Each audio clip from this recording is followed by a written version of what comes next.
Mabuhay Pilipinas! Maligayang pagbabalik dito sa aking channel, pero kung bago ka lang, pasuyo ng like and subscribe. Salamat agad. Ngayong araw ng Biyernes, March 15, 2024, mga kababayan, patuloy pa rin po tayong naapektuhan nitong shoreline na nagdadala po ng maulang panahon, lalo na po dito sa eastern section ng Southern Luzon.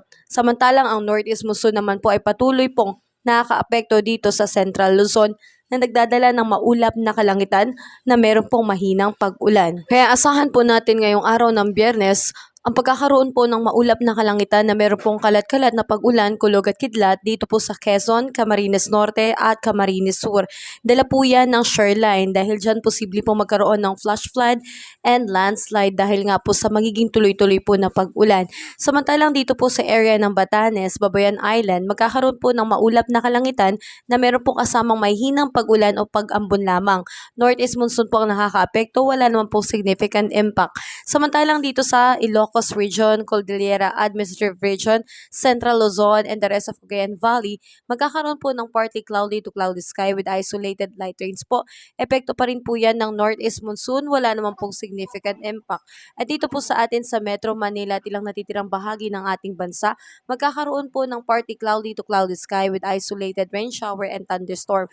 May tsansa pa rin po ng pagkakaroon ng flash flood and landslide dahil nga po sa posibleng magkaroon ng localized thunderstorm po. Kaya mag-ingat po tayo mga kababayan. At sa malaking bahagi po ng ating bansa dito po sa Visayas at Mindanao ay magiging maaliwalas po ang ating panahon dyan.